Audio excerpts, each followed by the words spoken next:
So this is very upcoming. We all are overwhelmed with the COVID-19 nowadays. And so I think it is very appropriate that we talk of especially the neurological complications in COVID-19. So when we talk of COVID-19, or for that matter for any virus that comes across, I think that human body is almost equal to, or it's a great simile between a human body and takeaway drive-through restaurants. And the reasons for simile is that here there is a very little contact with the customers, which in case of infections or viruses or bacteria, body has to give a quick response as the restaurants have to. There are usually no permanent customers, which means that the reinfections are rare. Once the infection occurs, it is there for some time and goes off. And usually the infections are not seen, especially with many of these viruses. And how a body responds. Body has only very limited ways to respond to such infections, so it has got a limited menu. So what is the menu that body has to offer to these? So these are the which body reacts to these organisms. This could be, the mechanism could be direct injury by the pathogen, could be secondary to autoimmunity, like we have many para and post-infectious conditions. Then there could be certain remote effects of these viruses and bacteria which the body has. So if we take COVID as example, or coronavirus, the examples of direct injury to neurological structures results into hyposmia, anosmia, ageusia, can cause meningitis, encephalitis. The para post-infectious conditions could be like acute disseminated encephalomyelitis or hemorrhagic necrotizing encephalitis, or Guillain-Barré syndrome, which is now very hot in case of COVID-19. And there could be remote effects. They are usually the neurological effects from the involvement of systemic structures like lungs and other multi-organ dysfunctions. And this could be like encephalopathy. The other example could be critical illness.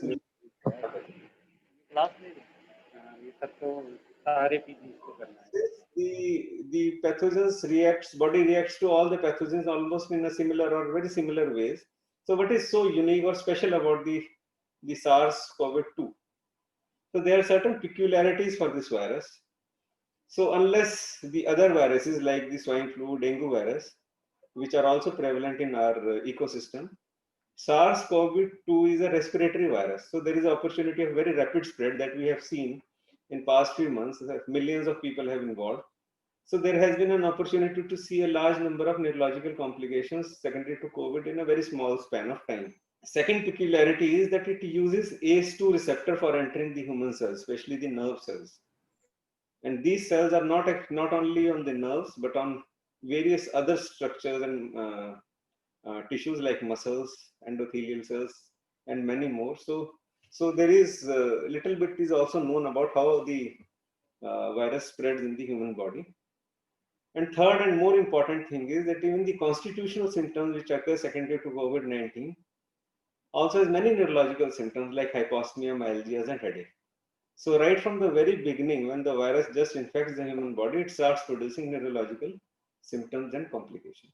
The virus is not only, coronavirus is not only different from the other viruses that we see like dengue and swine flu that I already discussed. It is also slightly different from the other beta coronaviruses.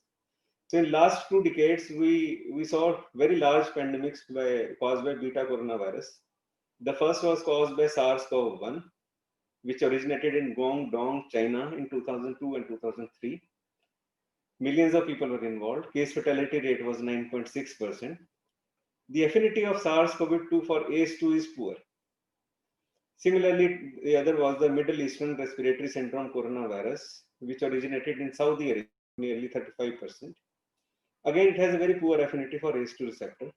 So unlike these two coronavirus, beta coronaviruses, SARS-CoV-2, which originated in Wuhan, China in December 2019, with a very variable case fatality rate, has a very strong affinity for ACE2 receptor. So it is slightly different from the other coronaviruses also. So that is why it is worth discussing the neurological complications of coronavirus. So when we broadly classify neurological coronavirus, they can be involvement of brain and spinal cord.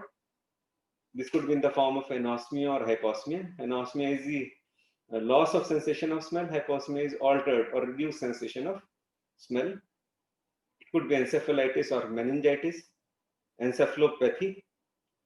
So certain rare causes of encephalopathy are also seen nowadays, like acute disseminated encephalomyelitis, necrotizing encephalopathy, or steroid responsive encephalopathy.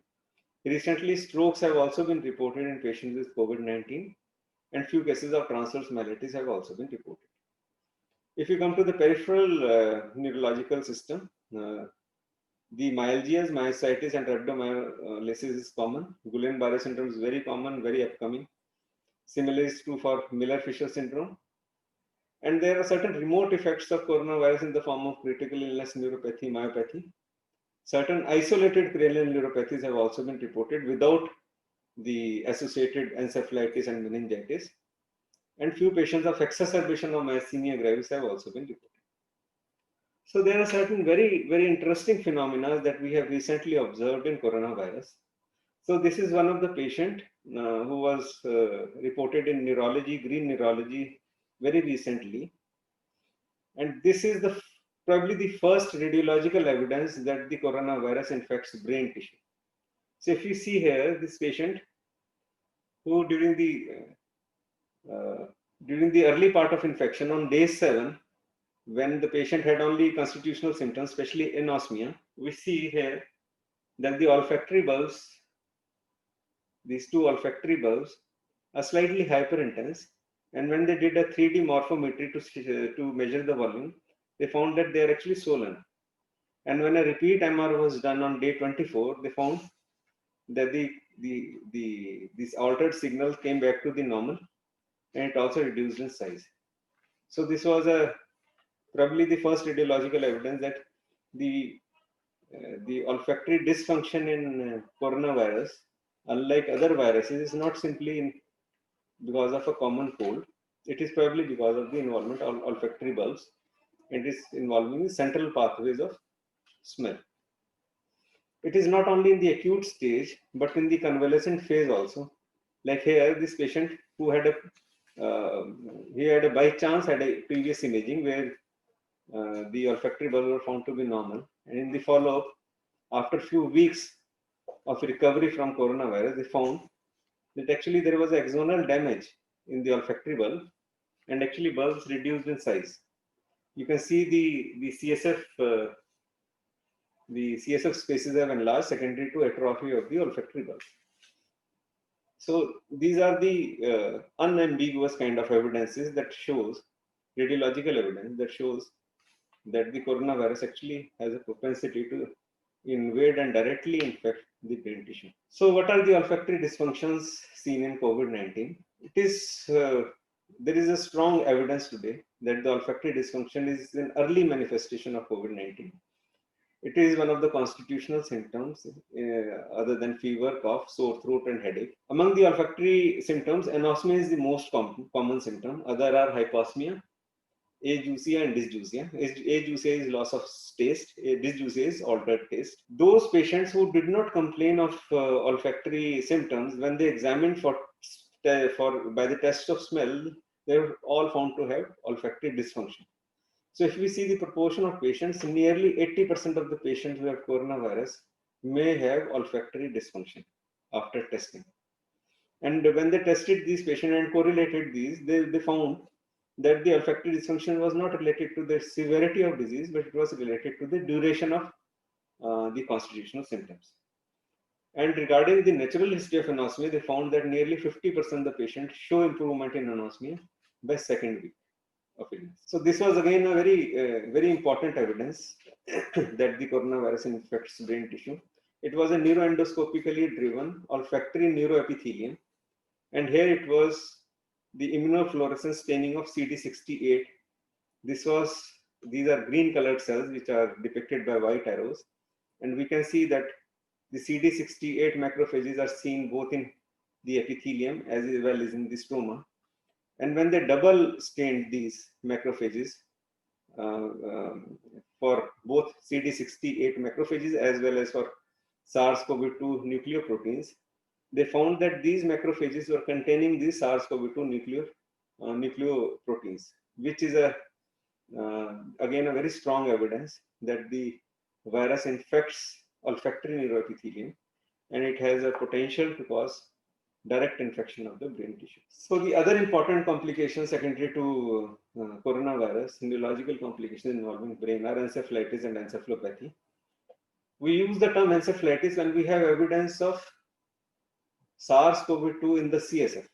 So if the CSF is inflammatory and if there is RT-PCR for coronavirus positive in the CSF, we call it encephalitis. And if there is a diffuse brain dysfunction due to any cause in a patient with COVID-19, and if the CSF is normal, then we call it as encephalopathy. This was one of the studies where 113 deceased patients of coronavirus were evaluated retrospectively. And they found that all those who had dyspnea and chest discomfort, if they had encephalopathy, the rate of death was 22% as compared to without encephalopathy. So the presence of encephalopathy was a kind of a predictor for poor outcome or mortality in patients with COVID-19. And the cause of encephalopathy that they studied was ARDS, sepsis, acute myocardial injury, cardiac failure, electrolyte abnormalities, renal failure, and other systemic abnormalities. This is another study which was the only study which collected patients prospectively. There were 1150 lab confirmed cases of COVID-19. Out of them, they found 257, around 22% were critically ill.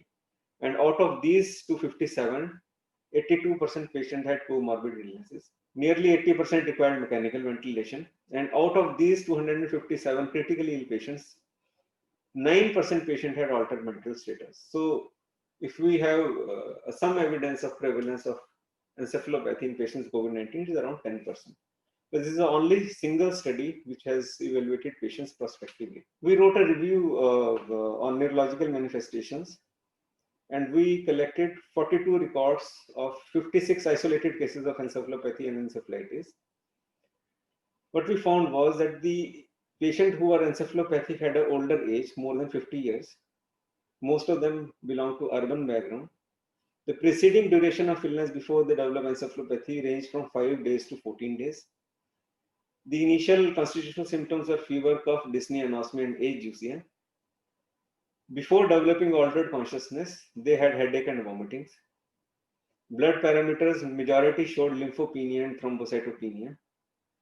They had evidence of cytokine storm in the form of elevated acute phase reactants. Pneumonia, COVID pneumonia was present, or other lung manifestations are present in almost all of these patients. CSF was inflammatory only in few. Neuroimaging in majority of patients revealed periventricular ischemic changes. The diagnosis in these patients are obtained by the neurooropharyngeal swab test, RT-PCR, and many patients required ICU care. Either the patient died or recovered, and the sequelae was none in these 56 cases. So this was a very interesting observation, though the patient number was only 3, but it was suggestive of very important things. This was myoclonus in patients who were having COVID-19 encephalopathy. There were 3 cases, all of them had hypersomnolence or excessive sleepiness. All of them had a stimulus sensitive myoclonus. They had normal neurological examination, normal CSF, EEG, and MRI. All 3 patients had COVID pneumonia, and they improved with methylprednisolone. Now, the important aspect of this was that the myoclonus, stimulus sensitive myoclonus in encephalopathy is usually seen in autoimmune encephalitis, which is again a recently upcoming entity. So people now are saying that the COVID-19 has a potential to produce a para-infectious autoimmune encephalitis, and this could be one of the pointers toward. We also studied the neuroimaging abnormalities in all the patients who had encephalopathy. So the abnormalities were T2 flare changes in cortical subcortical white matter. There were white matter signal changes with microbleeds. There were symmetrical bilateral hemorrhagic thalamic lesions. There were posterior reversible encephalopathy syndrome as seen in autoimmune encephalitis. There were multifocal white matter hyperintensities as seen in ADM. There were periventricular T2 flare hyperintensity, which was one of the most common MRI abnormalities in patients with encephalopathy. And then there were leptomeningeal enhancement. How the virus actually produces encephalopathy and encephalitis. For encephalopathy, The most underlying feature was cytokine storm, sepsis, and shock, which resulted from and resulted into ARDS, multi-organ dysfunction, coagulopathy, and circulatory failure. It led to the hypoxia and metabolic dysfunction. There was tissue hypoxia, which resulted eventually into infarcts and multiple punctate hemorrhages, and eventually led into the diffuse brain dysfunction, which manifested in the form of delirium, stupor, and coma. How the virus caused encephalitis? So there is an evidence now, as we have discussed previously, that SARS-CoV-2 used its spike protein, which is a part of its glycoprotein envelope, and binds to ACE2 receptor, which is widely expressed on olfactory epithelium. This is now believed as one of the main pathways of entering of COVID-19 virus into the human brain. The other method was that it circumvents blood-brain barrier by attaching to endothelium.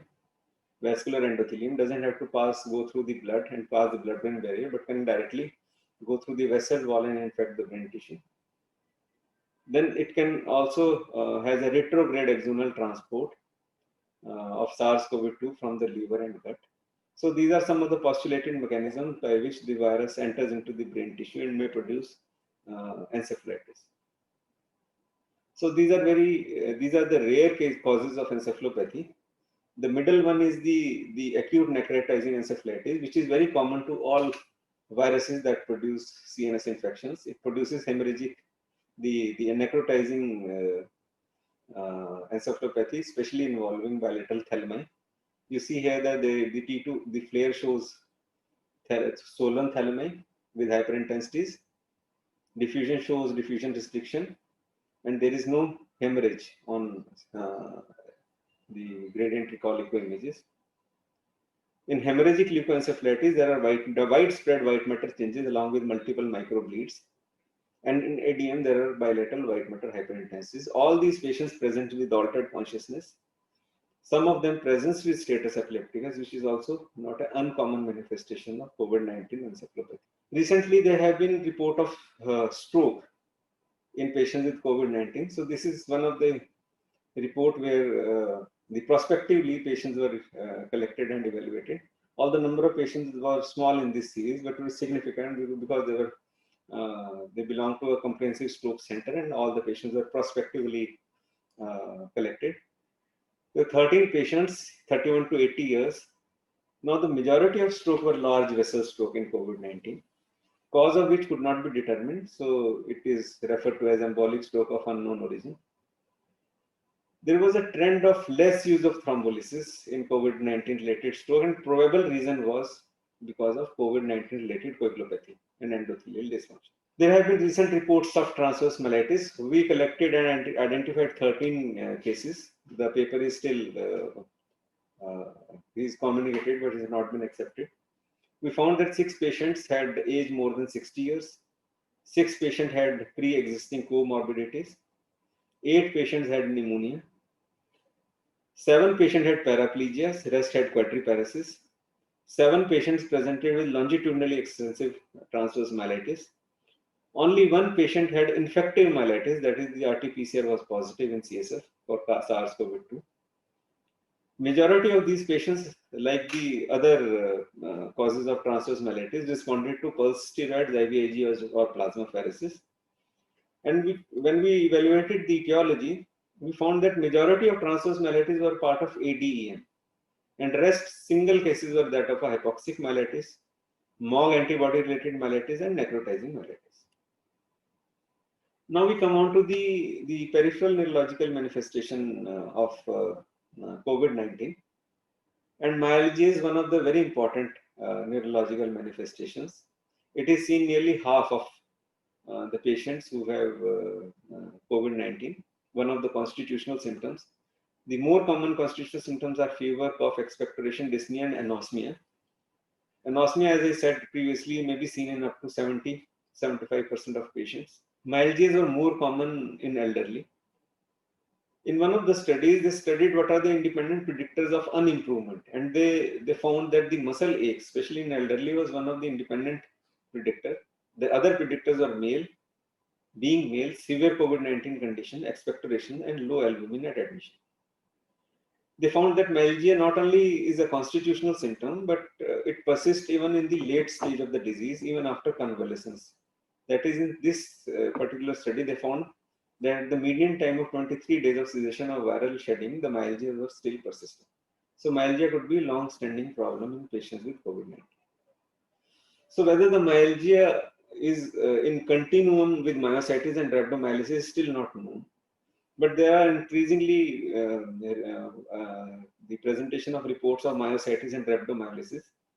In our review, we identified 9 patients with COVID-19 related myositis and rhabdomyolysis. 8 presented either with generalized or focal limb weakness. 4 had myalgias. All of these patients had elevated CPK levels. One patient had actually cola-colored urine and his CK level was in several of thousands. Other had microscopic hematuria. 6 patients had lung abnormalities. 2 patients required mechanical ventilation. And 5 of these patients actually improved. And rest of them were either improving or were on mechanical ventilation at the time of writing of their reports. So how the virus produces muscle injury? Again, there are many speculations about this. And the most widely accepted is the expression of ACE2 on myocytes and other muscle cells. And they think that the SARS-CoV-2 actually directly attaches to the ACE2 and results into direct muscle injury. The other mechanisms could be mechanism of molecular mimicry, where there is a similarity or homology between the viral antigen and the muscle antigen. Then there could be immune complexes which get deposited into the muscle and they release myotoxic cytokines. And the other pathophysiology could be absorption of viral proteins on muscle surface. They express on muscle surface, and the injury that is produced as the innocent bystander mechanism. So all these mechanisms could be responsible for muscle injury resulting into myositis and rhabdomyolysis. Recently, there have been a large number of reports. They are almost coming on the daily basis of Guillain-Barré syndrome in patients with COVID-19. So we identified 39 patients in our review. The age range was 21 to 85 years. Majority were of more than 50 years. So I'm sorry for this technical glitch. So we were discussing GB syndrome in patients with COVID-19. So I was discussing that the majority of the patient had demyelinating type of neuropathy. And nearly 1/3 of the patients with GB syndrome did not have a good outcome. They had a poor outcome. Similarly, the one of the variant of GB syndrome is Miller-Fisher variant. We identified 5 cases. The age range was 36 to 74 years. 3 were males. All had preceding URTI or diarrhea. 3 had gait difficulty, ataxia, and areflexia, which is usually the triad of Miller-Fisher syndrome. 2 patients had ophthalmoparesis and 1 had visual blurring. 4 patients received IVIG and all the 5 patients improved. When we compared, we compared the COVID-19 related GBS versus the typical GBS, GBS secondary to Zika virus and GBS secondary to dengue virus. What we found was there were certain unique features of GBS secondary to the coronavirus. It was first one was that unlike the other typical GBS which occurs in young patients, the COVID-19 related GBS occurred in elderly. Ageusia and hyposmia were the unique features of COVID-19 infection which are not seen in typical GBS and GBS secondary to other viruses. The respiratory failure was one of the very prominent features in patients with GBS related to coronavirus, which is not that common in other the typical GBS. Most patients with COVID-19 actually receive hydrochloroquine, antiviral drugs, and IVIG, unlike the other GB syndromes. And more than half of the patient had poor outcome in the form of either long ICU stay, residual paresis, or residual dysphagia. So how the virus produced GB syndrome is not clear, because the most common mechanism that is widely accepted for the GB syndrome is molecular mimicry, that is post-infectious.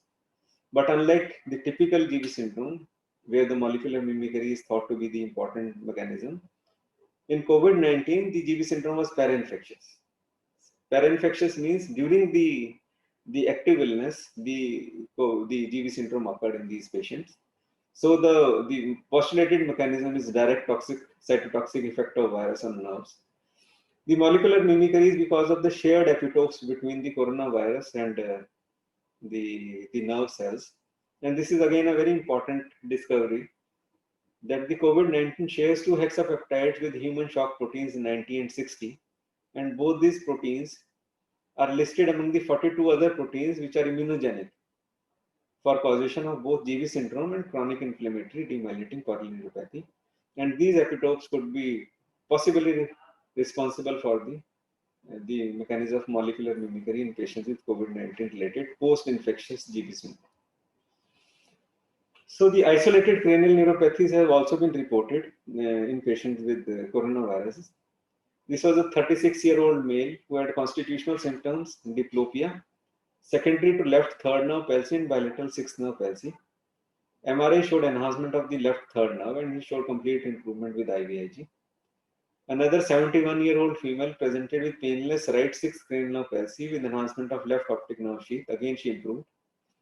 Another 69-year-old male presented with left fourth nerve palsy. He had evidence of vertebrobasilar vasculitis, and he also showed improvement with intravenous methylprednisolone. Other cranial neuropathies reported are infranuclear facial palsy, glossopharyngeal nerve palsy, vagus nerve palsy, and trigeminal palsy. Trigeminal nerve palsy was seen in association with the herpes zoster virus in a patient with COVID-19.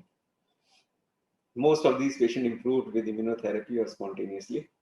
All of them had lung abnormalities on chest imaging, which is very common in patients with COVID-19. So there have been other reports of myasthenia gravis aggravation, which I have not included because we don't know whether it's a remote effect of coronavirus or is a direct effect of coronavirus on neuromuscular junction. And most of these patients, there were 6-7 patients who have been reported till date of myasthenia gravis. And most of these patients improved on IVIG or continuation of continuation of steroids. In 3 of these patients, their immunomodulator drugs were transiently stopped during the active infection. They were azathioprine and mycophenolate mofetil, which was later started after recovery from the coronavirus. So to summarize, SARS-CoV-2 has a special affinity for neural tissue.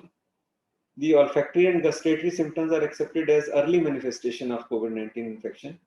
Now we have unambiguous evidence there is olfactory bulb inflammation and edema with axonal damage secondary to COVID-19. And now this is accepted as one of the route entry for virus into the brain that later on produces encephalitis and other cranial neuropathies.